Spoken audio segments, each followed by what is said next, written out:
casa e que quer estudar, né? Palestrante é aquele que está acostumado a participar de eventos e vai lá e faz o seu comentário. Enfim, eu não sou uma simples médium da casa tentando mostrar que eu estudei um pouquinho. E esse tema, na realidade, eu dei uma adaptada nele, né? Mas foi sugerido pela Ana. Ela me perguntou se poderia fazer o trabalho na data de hoje e eu fiquei meio reticente. Aí eu disse, você tem ideia de algum tema? Aí ela me deu o tema e eu então tentei fazer um corte, óbvio, né? Porque o tema é muito amplo.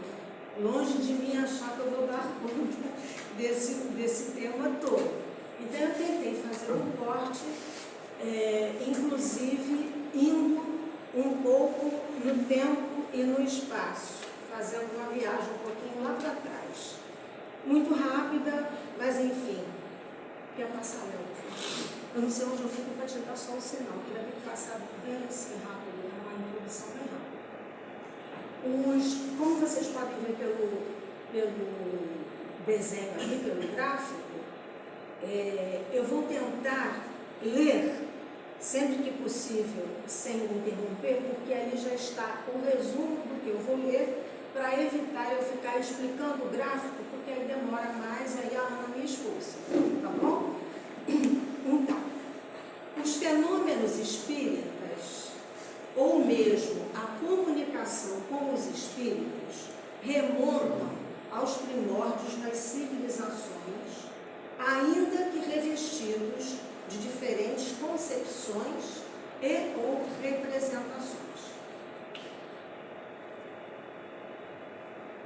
Os egípcios, por exemplo, recorriam aos seus deuses através de preces e de consultas, em busca de alguma orientação. Horus, que está ali naquela figura representada por uma espécie de pássaro, não é? Tinha um papel muito importante na manutenção da ordem e costumava ser invocado em momentos de guerra. Reparem que realmente naquela época a maior preocupação das civilizações era essa, né? Em termos de conquistar território, etc. Na Grécia Antiga, os gregos recorriam ao oráculo de Delfos, local sagrado dedicado ao deus Apolo, onde era muito comum a consulta aos deuses sobre questões do cotidiano, de guerra, etc. Vale ressaltar que oráculo, do latim oraculum, significa resposta de um deus. Reparem, ali embaixo é o oráculo de Delfos, e eu não sei se vocês repararam que oráculo, Horus, tudo tem assim uma fonética meio parecida, né, ao que vai chegar a oração, não é? Então, aí é na questão da Grécia. Pode passar. Aí nós vamos chegar à África. Conhecida também como mitologia dos Yorubás, a mitologia africana tem um Deus supremo, o Olorum. É claro que aquela figura não é o Olorum, é uma representação só para poder dizer esse é o Deus, né? Não é essa figura, o Olorum não era um ser humano, né? No Yorubá se chama Olodumaré, que é o Senhor Supremo do Destino. É, portanto, essa mitologia africana uma mitologia monoteísta, porque eles tinham um Deus supremo. Contudo, apesar de monoteísta e ter Yorubá como seu Deus supremo, ela cultua também os orixás, que são os deuses africanos. Cada um deles representa uma força da natureza. No princípio, terra e céu coexistiam. Homens e divindades viviam no mesmo lugar. Tempos depois, os homens passaram a habitar a terra, o Aie, e os orixás passaram a viver no Orum, o mundo sobrenatural. Com a permissão de Olorum, ou Olodumaré,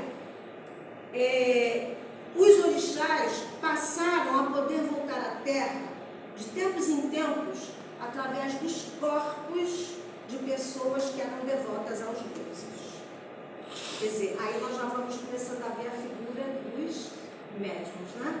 Através dos corpos desses habitantes. Pode passar.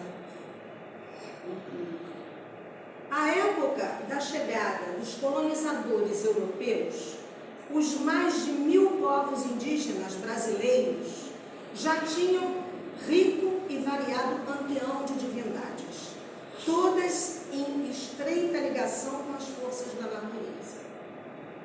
Então ali, depois eu leio só para fechar, nós vamos ter, naquele canto de lá, Jaci, Guaraci, que todo mundo que estudou na escola primária, principalmente na escola pública, aprendeu que eram a lua e o sol para os indígenas, né? E do lado de cá, nós temos Tupã, que era conhecido como o deus do trovão, ou o espírito do trovão, que é o Deus supremo, o Deus maior, o grande criador dos céus, da terra, dos mares, do mundo animal e vegetal. Então, chamado espírito de trovão, Tupã é o Deus criador dos céus, como eu disse. Além de ensinar aos homens a agricultura, o artesanato e a caça, que são típicos da cultura indígena, né? Concedeu aos pajés o conhecimento das plantas medicinais e dos rituais mágicos de cura. Aí nós chegamos também aos chazinhos, às ervas, beberagens, né? Que nós temos na nossa cultura. Pode passar, por favor. A composição Canto do Pajé, de autoria de Heitor Villa-Lobos, com a letra de Paula Barros, registra a presença dessa concepção espiritual dos povos indígenas brasileiros. Anhangá, que é aquela figura representada ali, do Tupi-Guarani, Anhang, significando alma, e Nhan, correr, ou seja, uma alma que corre. O Anhangá é um espírito, e como tal, invisível, que vive e corre nas matas, protegendo os animais e os seus filhotes. Ali nós temos a música do Heitor Villa-Lobos, com a letra do Paula Barros, que eu acredito que vocês devam ter aprendido na escola também. Eu cantava direitinho essa música, hoje eu não me atrevo. Inclusive ali é a letra da primeira voz, ainda tem da segunda voz. É lindíssima essa música. Para quem tiver interesse, na internet tem até gravado pela Maria Bethânia. Eu não sei se vocês conhecem. Eu vou tentar mesmo roupa, é mais ou menos assim, ó. Ó, manhã de sol, e essa letra é que eu me lembrei de cabeça. Anhangá fugiu, peraí. Ó, manhã de sol, Anhangá fugiu. Anhangá, não, peraí, eu estou cantando a segunda voz. Eu estou cantando a segunda voz. Como é que é? Eu vou começar pela segunda parte para me lembrar. Ó, Deus do Brasil. E agora? Que o céu enche de sol, de estrelas, de luar e de esperança. Ó, Tupã, tira de mim esta saudade. Anhangá me fez sonhar a terra que perdi. Então, na realidade, essa é a primeira voz. É um lamento, na realidade, em que o pajé está lamentando o quê? A perda de quê? Da terra, né? A terra indígena perdida. E aí ele lamenta que Anhangá fugiu, quer dizer, ele não tem mais contato com aquele espírito que era comum no dia a dia da vida dele. E aí ele roga a Tupã para tirar a saudade, né, da terra que ele perdeu. É mais ou menos isso. Ó, manhã de sol, Anhangá fugiu, Anhangaê. Foi você quem me fez sonhar para chorar a minha terra. Guaraci, Anhangá fugiu. Aí é que vem, ó, Tupã, né? Repara Guaraci, ele está cantando Manhã de Sol, ele fala que a Anhangá fugiu e ele se dirige a quem? A Guaraci, que é o Sol. Depois, como o Sol é um orixá, é um representante da natureza, ele vai e se refere a Tupã, que é o Deus Supremo. Pode passar, por favor. Desculpem aí o vexame. Bom, com essa introdução, efetivamente se exemplifica a relação do homem com a espiritualidade. Mas será com o advento do Espiritismo, terminologia assim concebida por Allan Kardec, que o homem, pode passar, né, tomará contato com a doutrina dos espíritos e seus postulados. Tá? Aí é o nosso amigo Kardec, o codificador. Não tem muito a falar, que eu acho que todo mundo sabe que Kardec codificou a doutrina. Né? E aí nós vamos passar para o próximo, para a projeção 10. Pode passar. Aí é o miolo do trabalho mesmo, aquilo lá é uma introduçãozinha, tá? Bom, a doutrina espírita fundamenta-se em 5 diferentes princípios, segundo o ensinamento dado pelos espíritos, com o auxílio de diversos médiuns, recebidos e coordenados por Allan Kardec. São esses princípios: sobre a imortalidade da alma, a natureza dos espíritos e suas relações com os homens, as leis morais, a vida presente, a vida futura e o porvir da humanidade. Então, esses são os 5 princípios fundamentais do Espiritismo. O Espiritismo, portanto, é uma fonte de esclarecimentos sobre a existência do homem no já então conhecido multiverso. Está claro isso, né? O multiverso é o que nós aprendemos hoje, o que era conhecido como universo, hoje já é uma parcela do que é, ou melhor, do que o homem já conhece da nossa realidade extraterra. Então, hoje já se chama de multiverso. São vários universos que vão se agrupando em galáxias, etc, etc, etc. Bem, pode passar, Léo, por favor. Sob a ótica da física quântica, tudo é energia. Inclusive aquilo que conhecemos sob os olhos da Terra como matéria e denominamos matéria. Na pergunta 39 de O Livro dos Espíritos, poderíamos conhecer o modo de formação dos mundos? Respondem os Espíritos: tudo o que a esse respeito se pode dizer e podeis compreender é que os mundos se formam pela condensação da matéria, disseminada no espaço. Não é, Rodrigo? Condensação da matéria. Não é, Léo? Bem, logo, a matéria que conhecemos como tal é a condensação dessa energia cósmica. Pergunta-se: e o homem? Entenda-se aqui por homem a espécie humana. O ser humano faz parte também desse conglomerado energético? O que é o ser? Pode passar, né?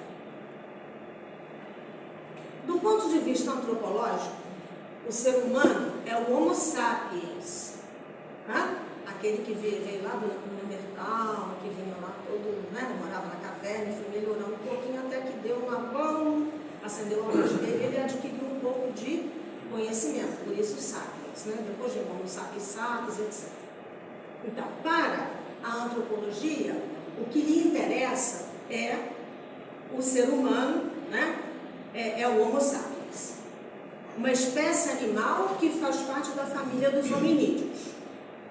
A antropologia, portanto, está centrada no homem. A questão fundamental da filosofia não é o homem, mas sim o ser de todas as coisas. O Espiritismo vem conciliar essas duas vertentes ao demonstrar que somos todos seres em evolução.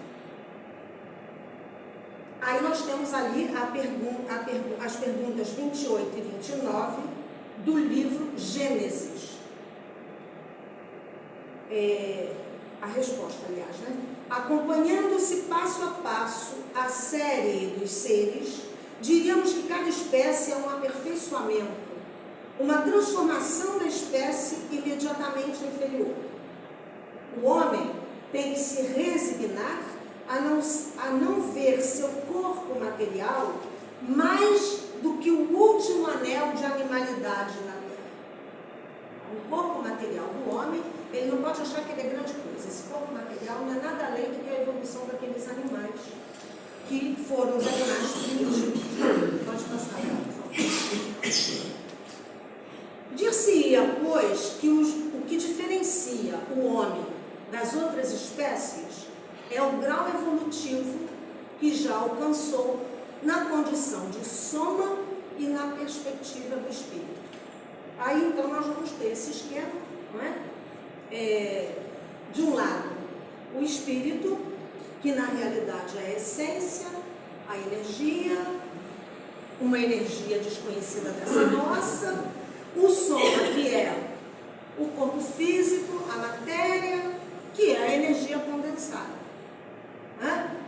E o resultado desse espírito, junto com o soma, vai ser o homem, que está ali representado com uma cor azul em volta. É só uma representação para mostrar que houve o quê?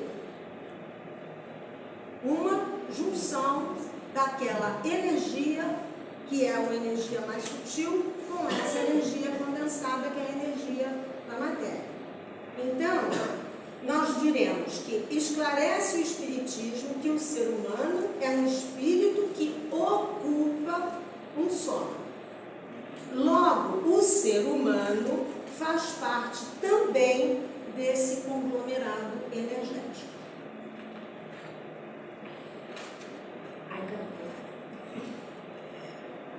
Ao considerar-se a imortalidade do espírito, a finitude do soma e a constituição energética do homem, nós diríamos então o quê?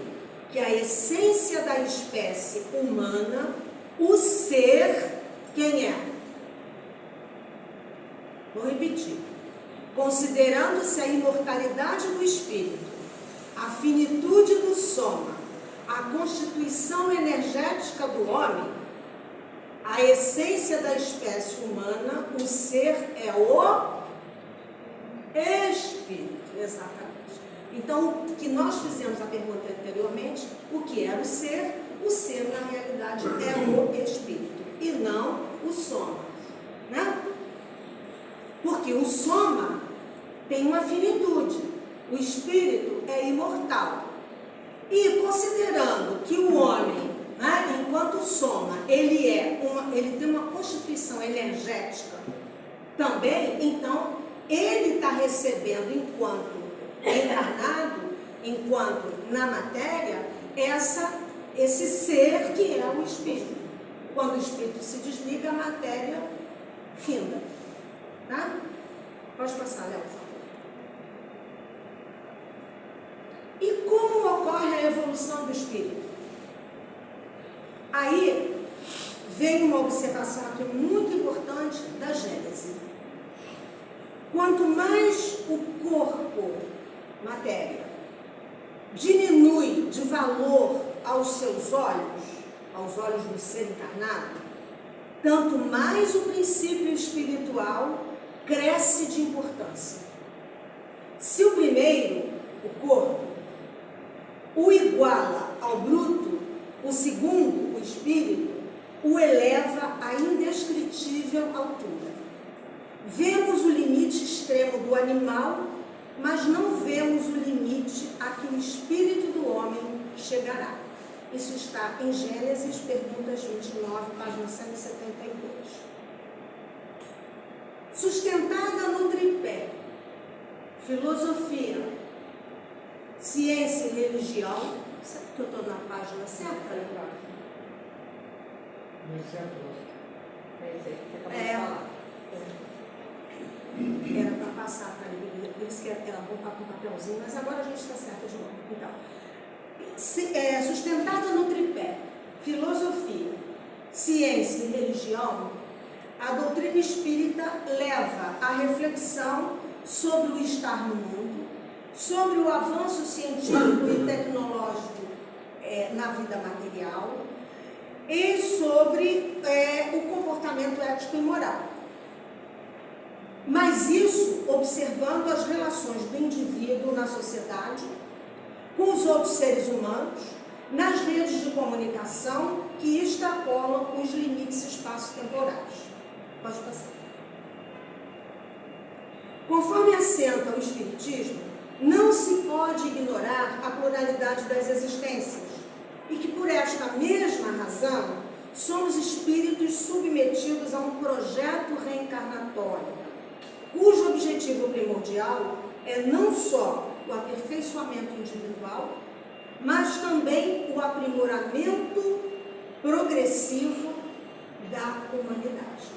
Quer dizer, eu reencarno várias vezes, que está comprovada a pluralidade de existência, eu me reencarno submetido a um projeto reencarnatório, e o objetivo desse reencarno, desse projeto, é o aperfeiçoamento individual e o aprimoramento progressivo da humanidade, porque se eu reencarno como indivíduo e atuo na sociedade, eu vou junto com outros indivíduos, formando aquela rede, aquela malha, e nós vamos transformando a sociedade em nome desse progresso, né, que está previsto pela espiritualidade. A ação dos seres corpóreos é necessária à marcha do universo. Deus, porém, na sua sabedoria, quis que nessa mesma ação eles encontrassem um meio de progredir e de se aproximar dele, Deus. Deste modo, por uma admirável lei da providência, tudo se encadeia, tudo é solidário na natureza. Livro dos Espíritos, pergunta 132. Podemos passar. Mas, para que haja esse aperfeiçoamento, o que acontece? A aferição desse aperfeiçoamento, tem como parâmetro as leis morais, que estão contidas em 12 capítulos da terceira parte de O Livro dos Espíritos. Perguntas 614 a 919A. São essas leis morais aquelas que estão colocadas ali. Da lei divina ou natural, da lei de adoração, da lei do trabalho, da lei de produção, da lei de conservação, da lei de destruição, da lei de sociedade, da lei do progresso, da lei de igualdade, da lei de liberdade, da lei de justiça, de amor e caridade e da perfeição moral.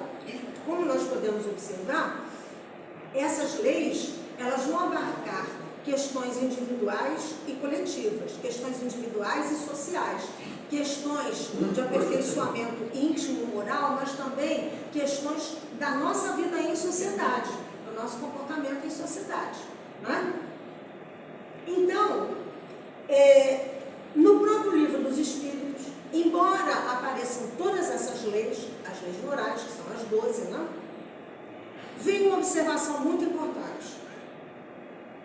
A lei natural é a lei de Deus, que é aquela primeira lei lá. É a única e verdadeira para a felicidade do homem. Indica-lhe o que deve fazer ou deixar de fazer. E ele, homem, só é infeliz quando dela, da lei, se afasta. Então, se ele cumpre a lei de Deus, que é a lei natural, a lei de todas as coisas, ele jamais vai ser infeliz. E por que então nós somos infelizes? ou nós sofremos de algum problema ou de alguma infelicidade de alguma forma, né? Porque nós não cumprimos a lei natural, que é a lei divina. As leis morais estão escritas por toda parte, desde o início dos séculos, no livro da natureza. Moisés, que criou a chamada lei mosaica, dividiu essa lei, a lei divina e natural, em 10 partes, de modo a abarcar todas as circunstâncias da vida. Depois, em outro momento, nós até podemos falar disso, vocês podem também encontrar, que Moisés vai criar leis que são muito mais de caráter de âmbito social, para poder conter o comportamento daquele grupo, né, que ele liderava, e que algumas dessas leis, o bojo delas, vai vir lá da Babilônia, o lugar onde eles estiveram por muito tempo, né? Então, na realidade, não é a lei mosaica, ela não está só fundamentada nas leis morais no Antigo Testamento, não é bem assim. Tem toda essa tradição da Babilônia também. Pode passar, Léo, por favor. O Espiritismo veio aclarar o significado alegórico dessas leis, das leis morais, reveladas por Jesus em forma de parábolas. Então, Jesus vem, revela as leis por meio das parábolas, daquelas histórias que ele contava. Aconteceu com um cego, aconteceu que eu estava indo num caminho e encontrei com um samaritano. Tudo isso são as parábolas que ele utilizava para exemplificar as leis morais. Aí o Espiritismo veio aclarar esse significado alegórico. Por quê? Porque ele buscou situá-las no âmbito da Terra em geral, não só ali naquele perímetro, digamos, em que Jesus viveu, né? Considerando diferentes espaços geográficos e sob a ótica do século, eu já coloquei do 21. Por quê? Porque o Espiritismo, ele é aberto a revisões, é aberto a descobertas científicas. Então, a cada momento, essa interpretação das leis, elas vão se atualizando, não que percam a essência, de jeito nenhum. A lei moral está lá, é divina, é natural, está escrita, né, na natureza de modo geral, mas para que o homem de hoje compreenda o significado daquelas leis, nós temos que dar uma ressignificação às explicações, aos exemplos, para poder facilitar essa aceitação, a compreensão, né, do propósito. Deixa eu ver onde eu estava. O ensino dos espíritos tem que ser claro e sem equívocos, de sorte que ninguém possa alegar ignorância e para que todos possam julgá-lo e apreciá-lo com razão. Isso está no Livro dos Espíritos, pergunta 627. O Espiritismo é a religião da compreensão alcançada, do entendimento construído, dos valores vivenciados, da modificação consciente do comportamento, através do conhecimento renovado de si mesmo, do conhecimento renovado do significado e da unidade da vida, do conhecimento renovado da identidade com o Criador. Essa é uma expressão, um pensamento do irmão Leocádio, que é um espírito que se manifestava, não sei se ainda se manifesta, na Sociedade Brasileira dos Espíritas de lá do Paraná. Ficou ratificado pela doutrina dos Espíritos que toda a lei de Deus está contida na máxima do amor ao próximo ensinado por Jesus. De que forma compreender esse amor ao próximo? Em primeiro lugar, reconhecer quem é o próximo. Entende-se por próximo todo e qualquer ser humano, independentemente de credo, etnia, cor, nacionalidade, opção sexual e ou política. Esse é o nosso próximo, ou seja, todos. Não é? Em segundo lugar, atentar para o comportamento da pessoa na sua integração com o outro e ambos na interação com a humanidade. Ao compreendermos que estamos mergulhados em uma rede de comunicação, faz-se necessário observar e vivenciar o mundo sob a perspectiva da transdisciplinaridade. O que é isso? Eu não posso olhar o mundo só com a minha linha de raciocínio, com aquilo que eu conheço, que eu me especializei. Mesmo que eu não seja especialista em mais nada ou em nada, eu tenho o dever de procurar entender alguma coisa que o outro pensa, que o outro vê, como o outro reage a determinadas situações, porque senão eu não posso fazer uma transposição do conhecimento, não é? Por exemplo, aqui ninguém em tese, né? Aqui ninguém é preto velho receitando chazinho. Mas no momento em que a gente recebe uma ordem de tomar um chá por algum motivo, eu vou ser obrigada a saber que erva é aquela, não é verdade? Para eu poder localizar e comprar e tomar um chá. Então eu estou fazendo um vínculo, estou me relacionando, estou fazendo que aquele conhecimento venha fazer parte também da minha área de conhecimento. Então isso é transdisciplinaridade. Eu não posso só conhecer mecanicamente uma coisa atrás da outra. Eu tenho que ver o mundo como um coletivo e não como algo individual, como estacas colocadas individualmente num quintal. Bem, agora por que então que faz-se necessário observar e vivenciar o mundo sob a perspectiva da transdisciplinaridade?